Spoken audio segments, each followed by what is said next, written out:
Hey, I'm rebuilding Atlantis, and I have an ambulance update for you guys. I got it running, and it runs really nice. I still got to get an air filter. It didn't come with one. I put in a new clutch master cylinder and a new brake master cylinder. The clutch works. I drove it around a little bit, but it has a leaking brake line, so I got to fix a brake line.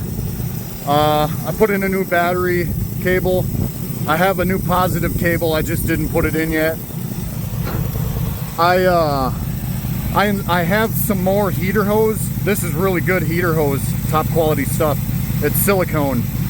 Anyways, for now I just bypassed the heater core, but I'm gonna redo this later.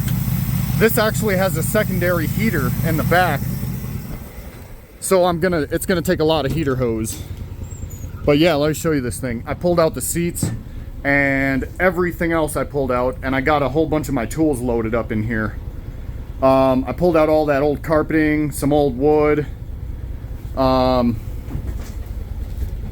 if you've seen the last video, you can tell this is a huge difference. I've been mostly just hanging out in here for the last couple days, just trying to get all my tools organized and stuff.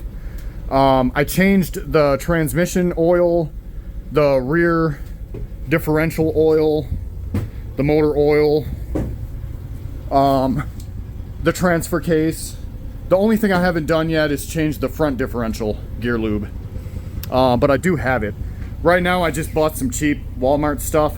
This is more like a rinse because it hasn't been changed in so long. I'll put a few thousand miles on the cheap stuff, and then I'm gonna get some much better stuff. I'm kind of in between Royal Purple and AMSOIL, but I might get I'm not sure.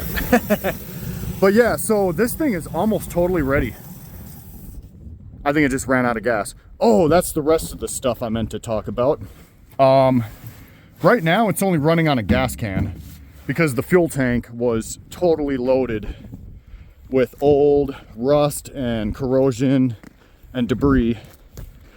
I cleaned out the fuel tank and I had it running from the fuel tank, but I don't have enough fuel line to put the fuel tank back and then go from the front to the fuel tank. So here's the fuel tank. I got it all cleaned out, and I had it running from this line, but it wouldn't reach to the front of the vehicle if I reinstalled the tank. So I got to get some more fuel line. The original fuel line is this metal line, and I think it has a tiny little hole somewhere, and that's making me lose the vacuum. I need to suck the gas from the tank up to the front. Here's the seats. Not sure if I'm gonna put these back in yet or get some different ones. I'm thinking about getting some air ride seats like a semi, like a big truck. Here's the spare tire. Oh, this is what I wanted to show you. All of this came out of the gas tank. All of this, I actually ran this over, so it got kind of mashed down. But look, all of this pile came out of there. This would have this would have clogged 100 fuel filters before all of this came out of the tank on its own. There was also a bunch on the ground.